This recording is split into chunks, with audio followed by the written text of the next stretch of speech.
Yo, yo, yo. Hey, guys, welcome back to another amazing edition of the Best Practices Show podcast. My name is Kirk Behrendt, and I'll say this over and over and over and over and over and over and over and over again. I have one goal. I freaking love this profession. It's a crazy, noble, cool profession.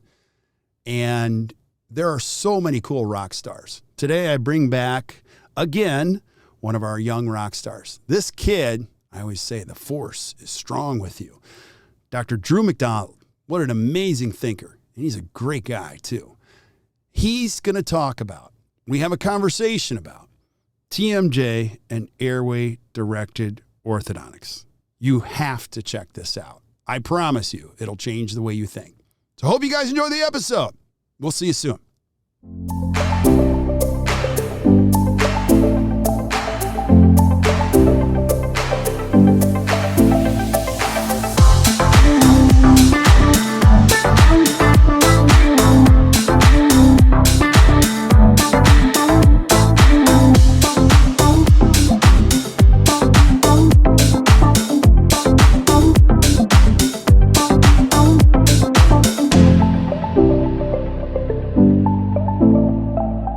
Hey guys, welcome back to the Best Practices Show podcast. I am so pumped. Number one, thank you for joining. Thanks for listening. As always, I'm going to keep bringing the world's greatest rock stars in all of dentistry to improve your thinking, improve your practice, improve your life, improve everything. And today I've got a young rock star, Dr. Drew McDonald, who I just interviewed. Dr. Jim McKee, who is a huge fan. I'm a huge fan of his and a longtime friend. And he called you, and I'm gonna ask you to say hi in just a second. One of the most important orthodontists in the world. And you guys, if you're listening, you're gonna see Drew is a great thinker. He's a great guy, awesome clinician. And how he thinks, I truly believe, is going to change the world. So, Drew, thanks for being on, brother. I appreciate it. Hey, thanks for having me back. It's always fun to be with you here, Kirk. Absolutely. Now, I'm going to say this program notes because I'm extra biased. I'm a huge fan of yours and what you're doing. And I shared this with you before we hit the go button, like how you think as an orthodontist and how you make your community better is game changing. Of all the courses we've done, there are two people that we consistently get asked, can I have that masterclass? It's Bill Robbins and Drew McDonald. And a lot of times it's from restorative dentists saying, this is amazing. Like, I want my orthodontist to do this type of stuff, or at least start thinking that way. And if you want to see the masterclass, you can email me directly at kirk@actdental.com, and I'll give it to you for free. And you can see how Drew thinks and how he presents. Now, it's a 90-minute class with a 30-minute Q&A, and it will change your life about how you look at imaging and orthodontics. And today we're going to go down that path a little bit, Drew. We're going to be talking about TMJ and airway-directed orthodontics. But let's start here. I want people to know who Drew McDonald. Who are you, man? What do you do? Yeah, so I'm just your private practice orthodontist, and I practice in Albuquerque, New Mexico. Grew up, no family in dentistry at all. I honestly thought that I was going to be an engineer. My dad was an engineer. My parents, kind of no dental history in my family at all. And so for whatever reason, I got roped, or not for whatever reason, I had a severe underbite as a kid, basically bad mouth breather, terrible tongue tie, all the stuff I'm going to talk about today. But basically grew up and had to go to the orthodontist from the time I was 7 until basically I was 31 and had to have jaw surgery. And so I was around the office whenever I was young. I liked my orthodontist a lot. I liked what they did, and I kind of liked just the environment of it along with dentistry. And so ultimately, whenever it came time to apply to dental school, I don't think I've told you this before, but I didn't get in the first time. For any like pre-dental students listening. You have not told me that. Yeah, I didn't get in the first time. Come on, you're a genius. You couldn't get in? Yeah, nope, not me. No. It's competitive out there. And I know for anybody listening that's applying to school or applying to residency, if you want it, go after it. And if you don't get in the first time, do it again. Because ultimately it's this profession, it gives back to you in so many ways. And I know I'm off topic here, but if you love it and you want it, get it, because you can. And if it's about the work, it's not about how smart you are, it's about the work. Yeah. And I know you're throwing the genius word around. I'm no genius. I put my nose down, I do the work, and things come at good things come after you put in the work, I should say. So Yeah. anyway, yeah. So I didn't get in. No. Well, I didn't know that. Long story. Yeah. I didn't know that. And you're a heck of a baseball player too. Can you just share that story? That's probably why I didn't get in. I was focused on some other things. Yeah. Yeah. So grew up playing baseball in Tucson, Arizona. Went to University of Arizona for my first year of college. Played under Andy Lopez, who is still one of the biggest influences on my life. Amazing mentor, just the best coach I could have had at that point in my life. And honestly, so much of the discipline and just the drive that I have in what I do now came from what I learned there. I transferred to University of New Mexico because even though I had a great coach there, I didn't play. And so I played at University of Mexico. I was drafted out of high school by the Seattle Mariners. So I had a good career, but it was time to hang it up by the time I was done. Yeah. And then luckily I was able to bridge into the dental school side of things after I got in. And then, I took that drive I had for baseball and put it into something else. And that's where I think things took off for me on the dental side. No question. And I've shared this with you, I want you to be home with your kids, but and your family. But, if you're looking for an amazing speaker who really can change an audience and how they think and inspire them, it's Drew. So, and I want you to go back to this. So we're going to be talking about something super specific, and it is at the forefront of the conversation in dentistry right now. But how the heck did you get into this side of dentistry? So getting into dental school is one thing. Going through ortho is another thing. Now you're taking it what prompted you? What was the motivation for this pivot in ortho and TMJ? Absolutely. So just a little history on my trajectory through practice is that I came out of school and I purchased a moderate to large size orthodontic practice that had been going for 20 plus years here in Albuquerque. And, with that comes a lot of patients that are in retention. They're through treatment and, then we get to see them. But usually when they come back to your office at that point, it's not for something good. It's because something's shifting. We're seeing relapse. They're having jaw joint issues. Something is not staying, essentially. And so, nothing against my predecessor at all. Dr. John Cornally he's retired now, but we worked together 4 years. He was the man, and he taught me so much in terms of what I do in terms of clinical orthodontics and a lot of what we're talking about today. But ultimately, what you scratch your head at as an orthodontist are the ones that you can't explain why we did everything we thought was right orthodontically. We did the rubber bands, we did the braces, the teeth looked great. At the end of treatment, bite looked awesome. But then they come back in and stuff's not sticking. Right. And so for me, seeing enough of some of those cases and not having an answer, mainly with regard to the joints where we say, oh, the joint's breaking down because it's idiopathic. That wasn't a good enough answer for me. And so essentially the weird rabbit hole that I went down is, we start getting, I sought out, Dr. Mark Piper, I sought out Jim McKee. That's how we met, is that I was tired of not having an answer for something that was commonly coming up in my orthodontic practice as to why patients were relapsing.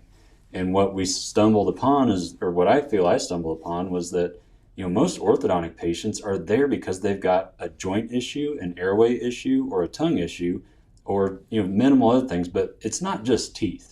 And we got to get to the bottom of why that patient's in our chair to understand how do we do treatment and how do we keep it stable. Mm-hmm. And so, back to the TMJ and airway directed treatment planning, that's where for me, recognizing joint issues, airway issues before you get into the case helps you navigate those cases and be successful. And ultimately, you also change the lives of your patients. Yeah. That's the biggest people come in with problems they don't even know about. And I can't tell you how many patients that we stumble upon their sleep issues, and they go, "Oh my gosh, you've changed my life. I sleep better. I'm not snoring anymore." And just the decisions based off of under the surface things, in our orthodontic treatment planning, really benefit their lives and have a health benefit and a teeth benefit. Yeah. Yeah. And so you are one of the headliners at the Spear Summit. Spear Education has asked you to speak on this very thing, TMJ and airway directed orthodontics. I want to start here.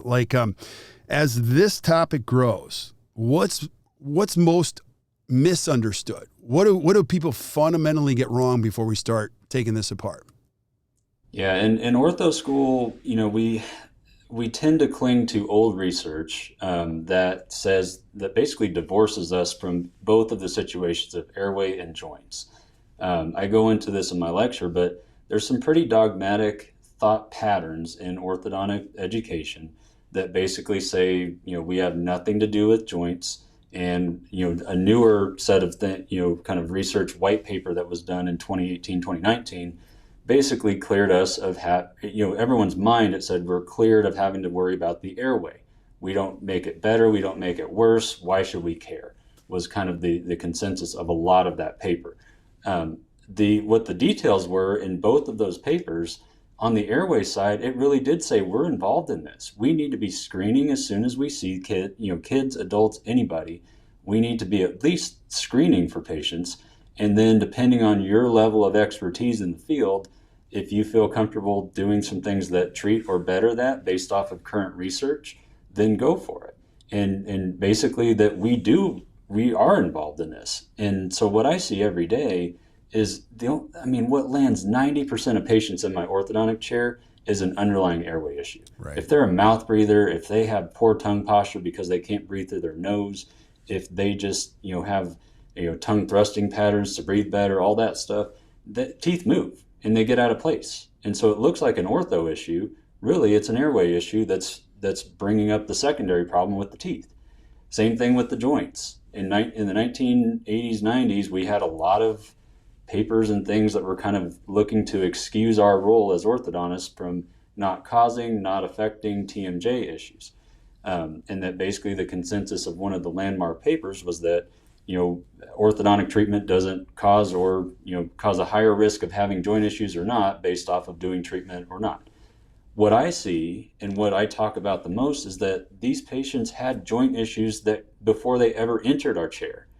And basically if we don't recognize or know how to recognize a joint issue and diagnose it properly at the front end of treatment, then that makes the middle and end of treatment a nightmare if that patient starts having symptoms or if you start spinning your wheels with your orthodontic mechanics trying to correct a bite that's really uncorrectable with conventional things. Mm-hmm. So again, the joint issues, the airway issues, they're a huge part of our world. And we have to recognize them before you get in on the case rather than after they become a problem. Yeah, absolutely. I want you, and when it comes to the actual foundation of it, like, let's talk about this. You're a big fan of the imaging side, so talk about how imaging is so crucial to this conversation.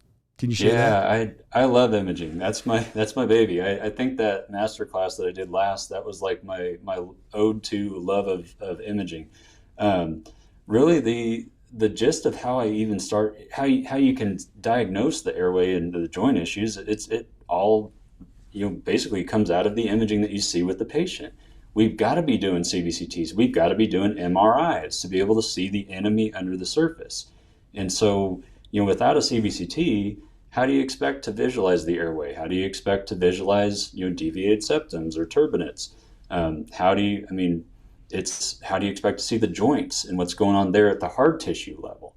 And then ultimately with an MRI, you can't see soft tissues on a CBCT. You can't see inflammatory things on a CBCT.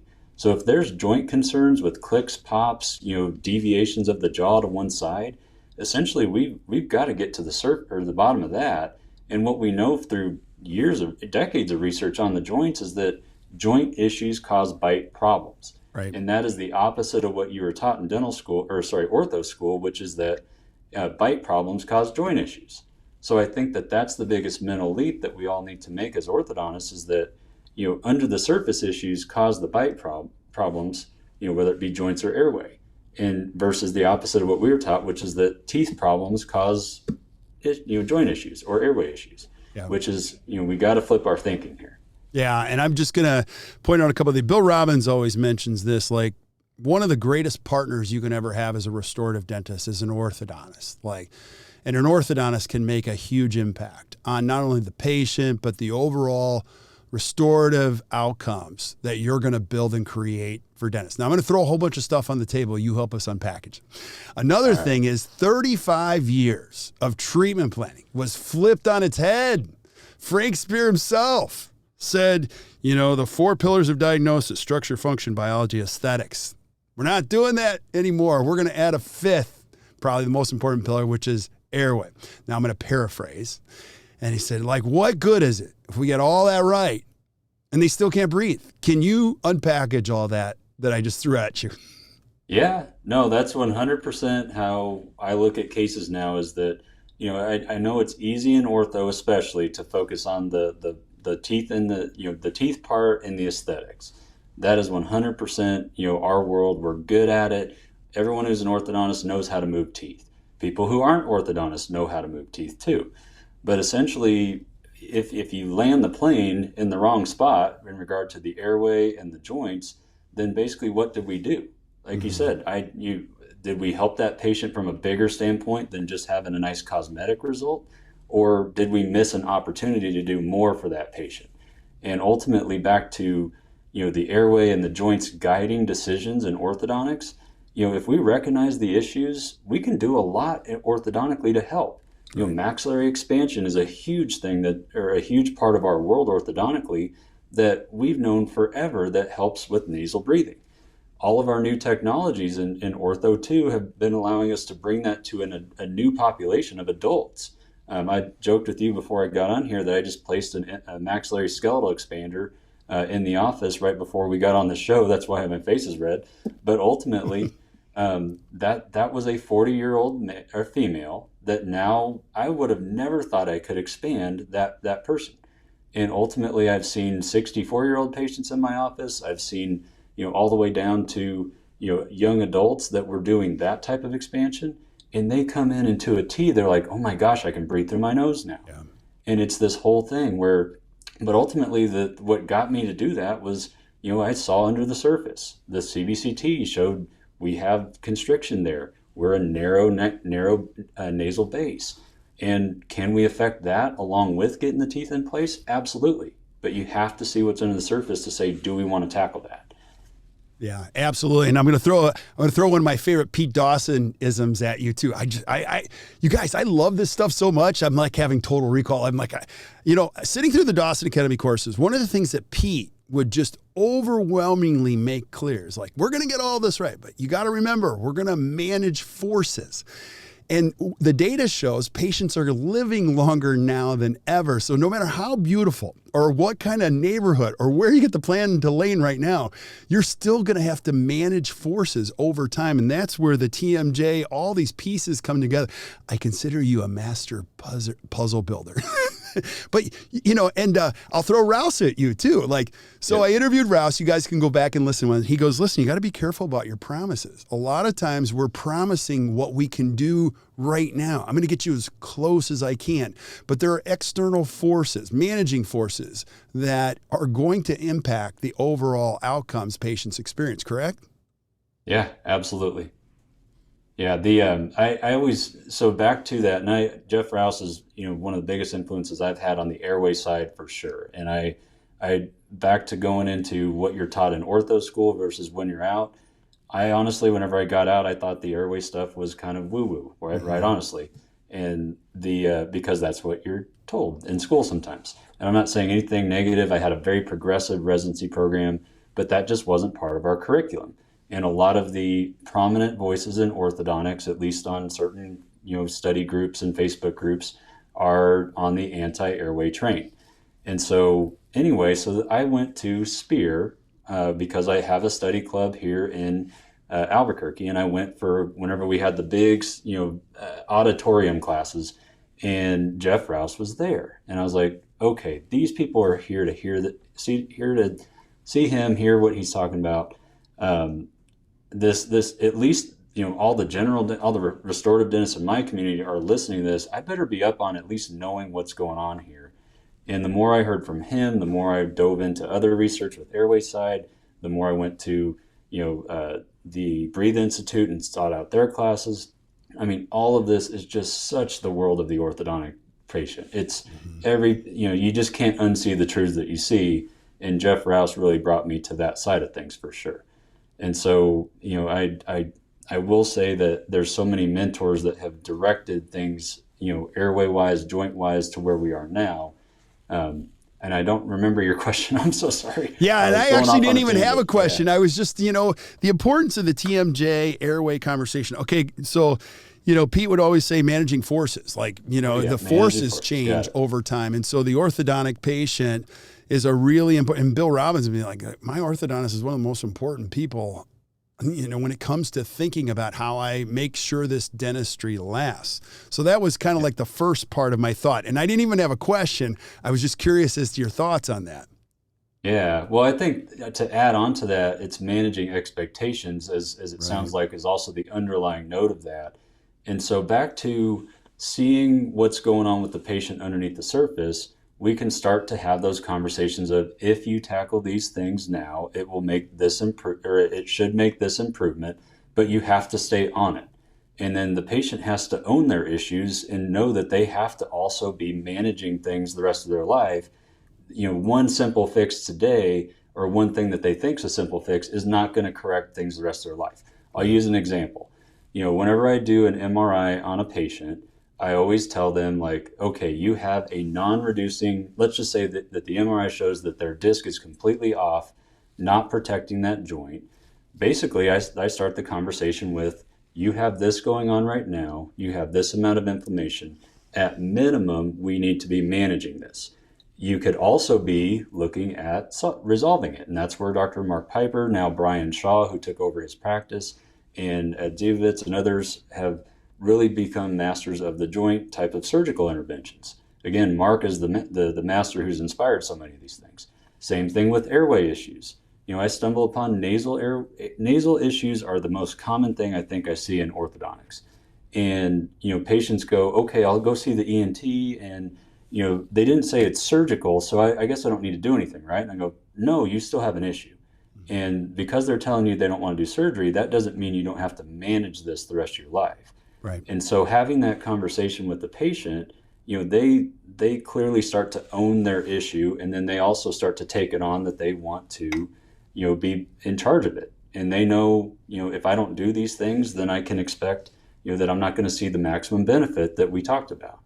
And so a lot of the times, again, seeing under the surface with the imaging, it allows us to have those realistic conversations of what's to expect now and what to expect in the future for that patient. And tying it all back into orthodontics, it also ties in, how can we expect this result to be stable if you don't do these things? Right. A lot of times, if patients still have an underlying airway issue or tongue issue at the end of treatment, we're going to see relapse, because the same thing that got us in the problem in the first place is still present. Yeah. And no matter how well they wear that retainer, they're probably going to have a tendency towards relapse that shouldn't be there. And we need to take care of the underlying. Yeah, absolutely. And what's really cool about you is you're super passionate about this. And when you're super passionate about it, you start to take steps. You find people that come to help you. They come to seek you out. And so I think one of the messages for young clinicians as you're trying to figure out your way is, if something catches your fire, like it has with Drew, it's cool to watch how it works. Now, I just interviewed a dentist on the podcast recently, and he's really gotten into airway for children. He's like, it's crazy. Dr. Tim Harry, you guys can listen to it. He's like, it's like one mom comes in, she's looking for solutions. Then we help her with solutions. Well, she tells another mom, and then another mom, and another mom. And all these moms are like beating my door down now, because when people need an answer, they're going to look for an expert. Would you agree with that?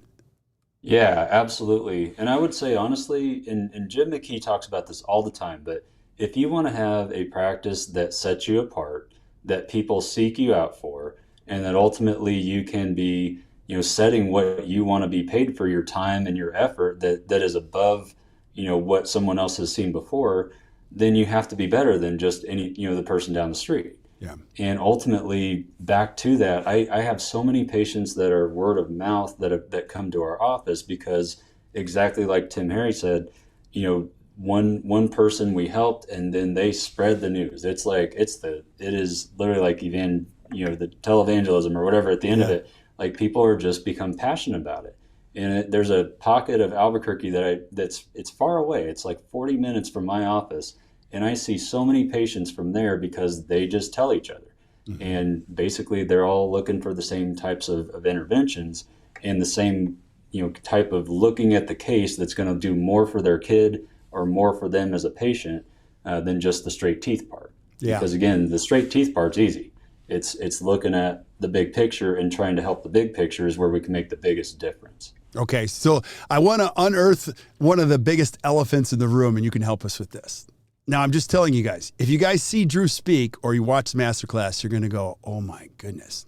And your first thought is, nobody around me, like, you know how many conversations I have to have? And you're not in a huge you're not in downtown Manhattan where it's easy to have these conversations. My first thought as a clinician, Drew, if I'm listening to you, is like, I'm going to need a myofunctional therapist. I'm going to need a restorative dentist to understand this. Your first thought is resistance to like creating, your own group to support that. Can you speak to that?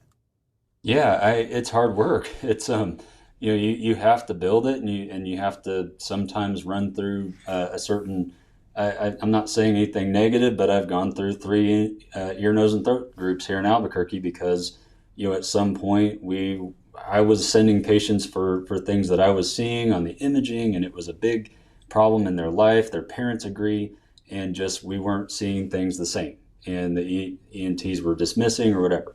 So in regard to that, there's a lot of work that you have to do to put these groups together, but you will find your people, and when you do, it's good, and you can do a lot of things well together when that happens. But ultimately, I think, like I said, the resistance comes from the work. And if you can put your head down and say, I'm going to take care of this, I care about my patients, let's build this team, you'll find your people very quickly, but you also might find not your people very quickly too. Yeah. Also too, now everybody has a thought process on this. As airway has come into dentistry, it now has camps. There's camps everywhere, and you hear all these thoughts. And so a couple of thoughts are, is there anything as such a patient that isn't an airway patient? Can you address airway without addressing the joint? Jim has some opinions on that. What are your thoughts today? And your thoughts are your own, and I always say this, and I'll pass this on.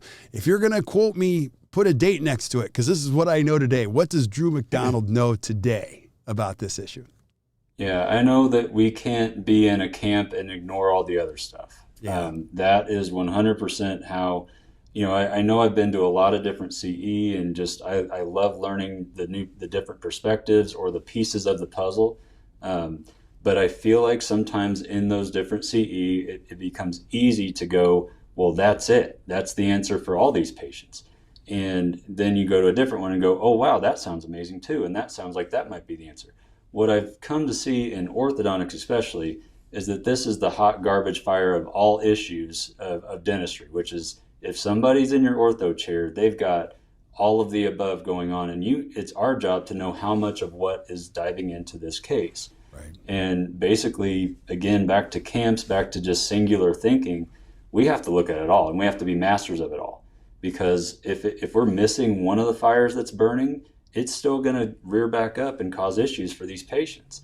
So again, that's where the imaging side sets us free, because if you're able to visualize what's going on with your patient, if you're able to do sleep studies or CPC studies at home to see how they're sleeping, that's data. If we've got data on our patients showing imaging, sleep patterns, heart rates, and then MRIs on top of that, man, we can see through the dark. Yeah. And I know back to that master class I did, I themed it based off the Matrix, because literally once you can see these things, the world becomes easy. Not easy, but it becomes so much more clear to see. Yeah. And you can see through walls, you can see every piece to these puzzles going on, but you have to know where to look. And so again, it's not going to come from just one CE class. You have to start forming your matrix, but I think we're getting closer. Yeah. And I think that there's a lot of thought processes looking at joints, airway, myofunctional, all of the above together. And I think we're going to have much better treatment decisions based off of that.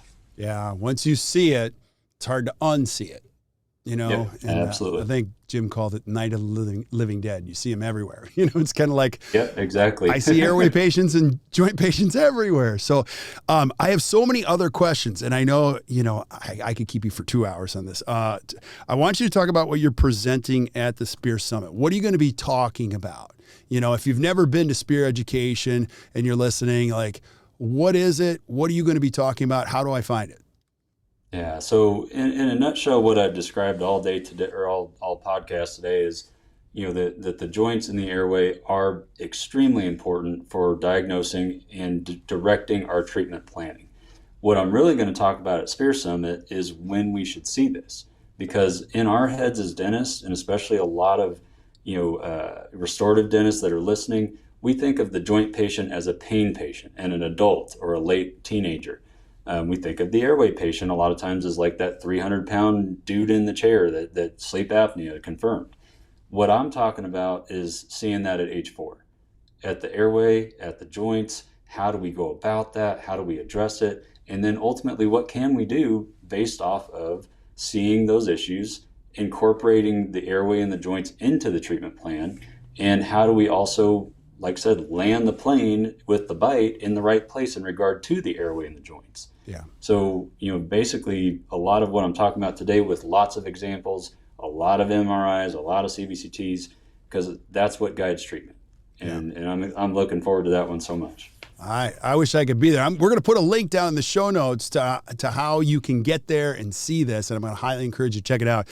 Now, I also had Jim on describing his study club. Now, I'm just going to say this. Like, Jim was one of my mentors, and as you were finding your way, you reached out to him, and now you guys have this study club together. What is it? How do you do it? And if you're a young dentist, notice the pattern here. Go find mentors, create something special together. And now the learning is transformative. It's not just great learning. You actually develop great friendships. So what's your study club? What do you guys do?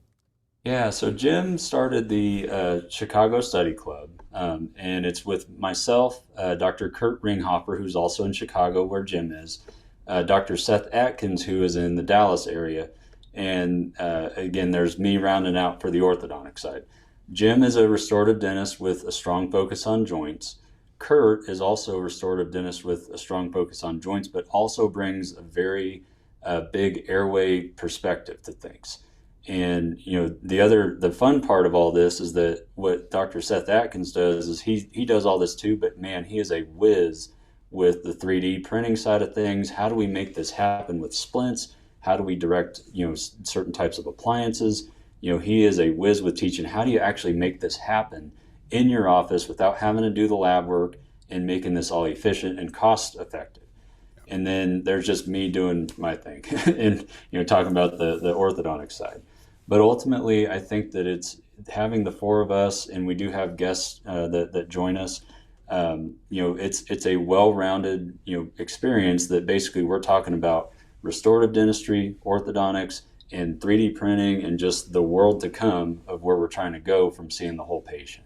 Yeah. So it's a great thing. We right now we have a wait list kind of going on the new group that's going to be coming up. So hopefully we fill that. But we have a strong group of, you know, I think Jim probably shared how many we have already. But we had a really strong first group that we meet twice a year. We're adding a second group once the wait list fills, which it's almost full already. So that should be happening, and we'll keep moving as much as we can.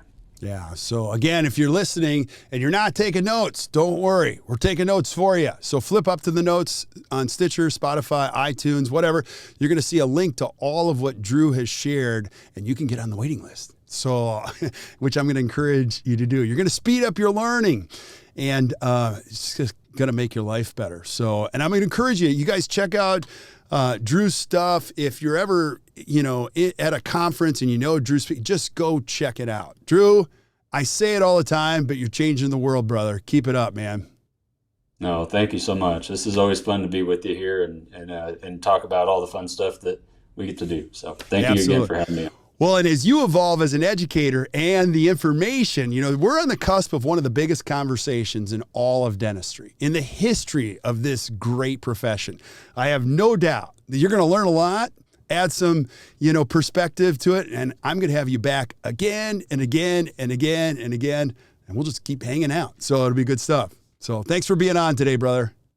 Yep, absolutely. I appreciate it. Yeah, well, stick around. We say goodbye to everybody else, but thank you guys for listening to the Best Practices Show podcast. Hey, if you enjoyed today, which I know you did, just do us a favor, hit the share button, share it with your friends. Keep sending suggestions of things you guys want to see. I get them all the time. I love it. I love it. I love it. We've got a great whole lineup coming into the fall of great speakers, great influencers, great thinkers. So I'd love to do this. And on this topic or any topic, orthodontic related, send it to us. I'll get Drew back on and we'll just dish the questions to Drew and have him answer. What do you think of that? So that'd be good stuff. So, well, until we see you guys next time or you hear from us next time, keep watching the Best Practices Show. You guys enjoy your day.